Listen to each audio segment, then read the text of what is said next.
আসসালামু আলাইকুম। আমি রমজান আলী বলছি।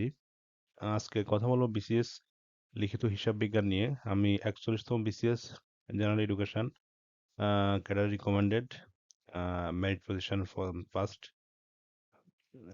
এটা হলো আমার পরিচয়। আজকে বিসিএস লিখিত পরীক্ষার যে কোনো সাবজেক্ট 200 নম্বরে হয়ে থাকে। হিসাব বিজ্ঞান সাবজেক্ট, অ্যাকাউন্টিং সাবজেক্ট 200 নম্বরের হবে। এই সিলেবাসের মধ্যে মোট 4টি বিষয়ে 200 মার্কসের বন্টন দেখানো আছে যেভাবে: financial accounting 100 marks, cost accounting 50 marks, auditing 25 marks, আর ট্যাক্সেশন আছে 25 মার্কস। এই 4টা সাবজেক্ট মিলিয়ে 200 নম্বরের পরীক্ষা হবে। আর সময় থাকবে মোট 4 ঘন্টা।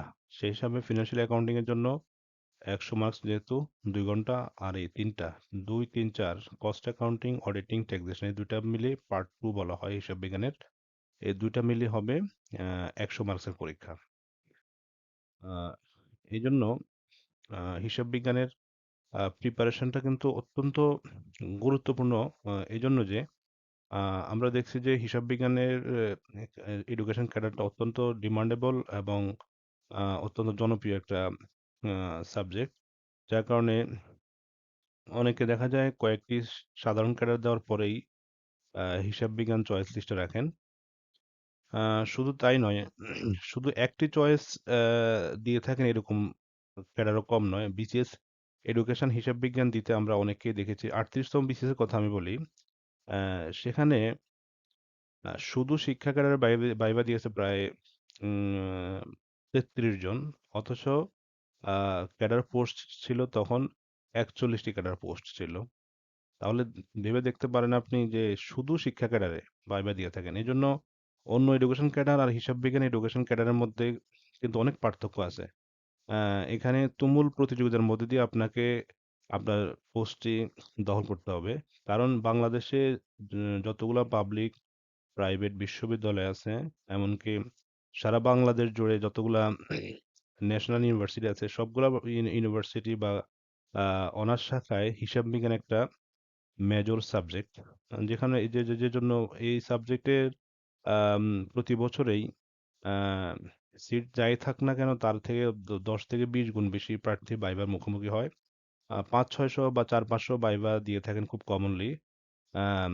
কিন্তু এই জন্য যদি আপনি এটাকে সাধারণভাবে বা স্বাভাবিকভাবে চিন্তা করেন, তাহলে কিন্তু আপনি প্রতিযোগিতায় পিছিয়ে থাকবেন। অনেকে দেখা যায় একাডেমিক পরীক্ষার মতো এটাকে নিয়ে থাকেন।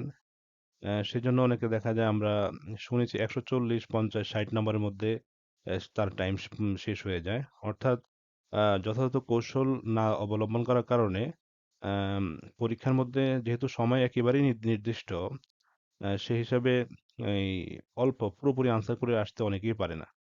এজন্য আজকে আমরা এই বিষয় নিয়ে কথা বলবো কিভাবে আপনি টাইম ম্যানেজমেন্ট করবেন। কারণ লিখিত পরীক্ষার মধ্যে লিখিত পরীক্ষার মধ্যে আপনি কি পারেন সেটা বিষয় না, কি লিখছেন সেটা হলো বড় বিষয়। আপনি অনেক কিছু পারেন কিন্তু লিখতে পারলেন না, তাহলে আপনি নাম্বার পাবেন না। এখন আমরা কথা বলবো বিসিএস লিখিত পরীক্ষার মধ্যে সবচেয়ে বেশি যে বিষয় গুরুত্বপূর্ণ সে টাইম ম্যানেজমেন্ট। টাইম যদি আপনি ঠিকমতো ম্যানেজ করতে না পারেন, তাহলে পরীক্ষায় কোনো ক্রমেই আনসার করা সম্ভব হবে না।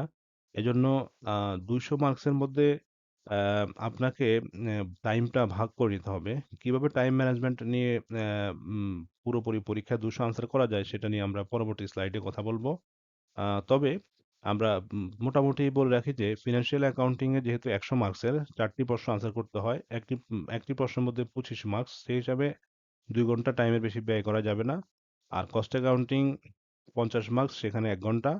আর অডিট আর ট্যাক্স এই 2টা মিলিয়ে 1 ঘন্টা। মোট এভাবে 4 ঘন্টা টাইম ব্যয় করতে হবে। তাহলেই ফুল আনসার করা সম্ভব হবে। যদি ফুল আনসার করতে নাই পারেন, 200 আনসার করতে না পারেন, আপনি যদি 150 বা 160 আনসার করেন, তাহলে কিন্তু আপনি পিছিয়ে যাবেন। আর আরেকটা বিষয় হলো যে অনেকে প্রশ্নের মধ্যে লেখাই থাকে যে ভাষা কোনটা ইউজ করবেন। আপনি ইংলিশেও লিখতে পারবেন, বাংলাও লিখতে পারবেন। কিন্তু মিক্স করা যাবে না। সেজন্য ভাষা কোনটা দিবেন এটা আপনার ইচ্ছা। যেমন আমি আ এম ইংলিশেও আনসার করছিলাম। সেটা আপনার যদি ইচ্ছা হয় যে আমি ইংলিশে প্রিপারেশন নিবো, তাহলে আপনি আগ থেকেই সেভাবে প্রিপারেশন নিবেন। ইংলিশে আনসার করলে একটা সুবিধা হলো যে লেখাটা অল্প কথার মধ্যে লিখে দিয়ে আসতে পারলে হ্যাঁ, একটু নাম্বার বেশি পাওয়া সম্ভব। কিন্তু ভালো প্রিপারেশন না থাকলে আম ইংলিশের চাপ নেওয়ার দরকার নেই। তাহলে বাংলাতেই করবেন। আম নেক্সট স্লাইডে আমরা কথা বলব কিভাবে ফুল মার্কস আনসার করা যায় সেই বিষয়ে আমরা কথা বলব। আসসালামু আলাইকুম।